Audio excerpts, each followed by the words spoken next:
Just ahead, accusations fly at the latest meeting of the Board of Selectmen. A town resident calls for the resignation of the board's chair. She calls the accusations absolutely false. We have the latest. Also during that marathon meeting, the town's building commissioner says the planning board is interfering with his authority to do his job. And after 6 months, the town hires a new assistant for the recreation department, just in time as the fall sports season gets underway.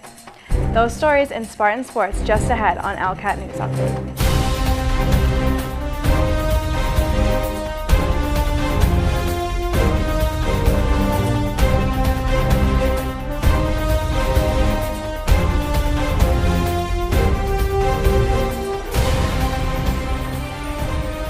Good evening, I'm May Randall. We begin tonight with an at times heated Board of Selectmen meeting Tuesday night. From a town resident calling for the resignation of Board Chair Angela Thorpe to the town's building commissioner claiming his authority is in question. The meeting kicked off promptly at 6 p.m. Tuesday. The first item on the agenda, resident Steve Stites, who began by questioning the board's knowledge of the town's retirement plans. He immediately then asked for Thorpe's resignation. Are the retirement plans for town employees up to snuff that you feel comfortable taking? Because, ma'am, I want you to take yours immediately now. I want you to resign your position as chair of this committee effective now. Resign from the board effective at the end of the meeting. I'll give you 5 reasons why. 1, your episode when you flagged the courtesy badge to the motorist, that's on file down at Boston now. 2, your meltdown at Countryside Store. All right. 3, your pushing of unqualified people for positions within this town, not good. 4, your vendetta, your personal vendetta, in using the power of this chair against town employees that you have personal disagreements. 5, your handling of what I call the rec department fiasco of just last month that cost this town how much money? I don't know. It also cost this town one very good employee who has since moved on. I am therefore calling not only for your resignation, but for a written report detailing those expenses. Mr. Gorman, would you motion that? Yeah, make a motion for what he just said. Would you second it, sir? For the report, yes, I'll second it. And I would like that report available to the general public, also posted on the doors to the town hall and also the library. Needs to be called for a vote. I call for a vote. You Mr. can't Gorman? call, you don't have that authority, sir. But I will call for a vote. All in favor? Aye. Thank Now, you. with regards to the resignation, you have brought up some things that are absolutely untrue.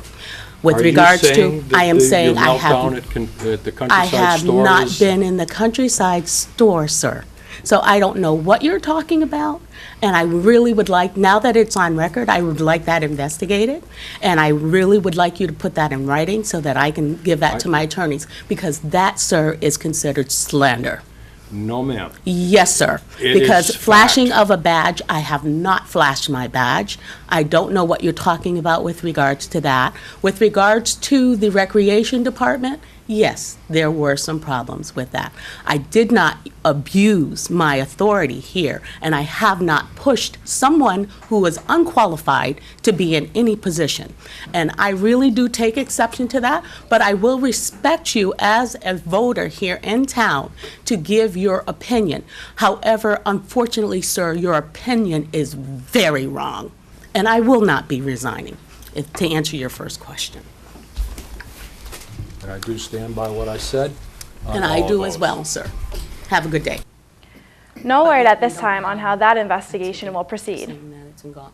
Also at Tuesday's board meeting, Building Commissioner Don Hellier called out the member of the planning board, saying they're interfering with his ability to issue permits.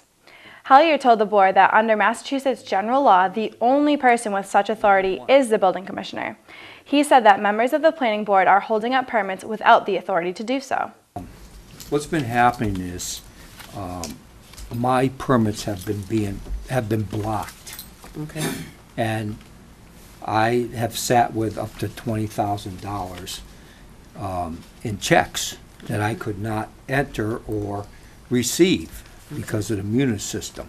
There are only 3 items that can stop me from issuing a building permit.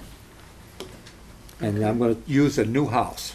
Number one is it has to have water and sewer available. Okay.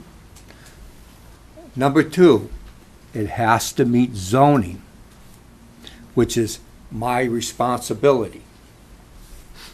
And number three, the only person that can stop this process within the town is the town clerk for lack of payment of taxes, fees, whatever.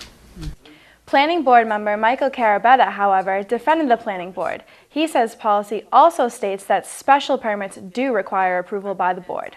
Where a special permit is required pursuant to the provisions of this bylaw, or where appeal or petition involving a variance is pending, the building inspector shall issue no such permit except in accordance with written decision of appropriate board or boards, that being Planning Board, i.e., or the Board of Appeals. The Board of Selectmen decided to table the discussion until a future date when the state building inspector could be present. A couple of other quick items from the board to pass along. As ELCAT reported last month, Comcast is making a bid to take over Charter Communications in Western Mass. Tuesday's meeting included a public hearing regarding the transfer of control of the town's cable franchise from Charter Entertainment to a newly created subsidiary of Comcast. You may recall parent companies of Charter and Comcast have reached an agreement to swap Charter customers here in Western Mass for Comcast customers in the Midwest. This is all pending approval by the FCC. Tuesday's public hearing is required under telecommunications law. Comcast and Charter representatives tried to assure residents that the transfer would be a smooth one. So what Charter will get out of this deal, and this is essentially a swap. So it's a fairly complicated transaction in multiple parts, but our part of this is we will be swapping 1.5 million customers, including all of our Massachusetts and New England customers, to Comcast, in exchange picking up from them about the same number of customers that are currently Time Warner customers today in the Midwest. Town Council James Donahue did raise some concerns. He says that while parent company Comcast has provided the town with information about the company as a whole, no such information has been provided about the subsidiary, which will have control here in Western Mass. We were receiving information with respect to the financial wherewithal and the abilities of Comcast, the international, the national company, but received nothing from the company with respect to what the assets and the localized management of the LLC were going to be. And the answers we kept getting were that Comcast runs the place, we own all the companies that are in the chain, therefore we're responsible. But for the attorneys who are at the table with the board, you know that an LLC, if wholly owned, only the LLC is responsible for what's going on. The parent company has no legal responsibility to do anything, only to do what it chooses to do. Several residents expressed concern about equipment support, channel lineups, and increased costs if Comcast were to take over. Federal approval of the Comcast Time Warner deal is expected sometime this winter.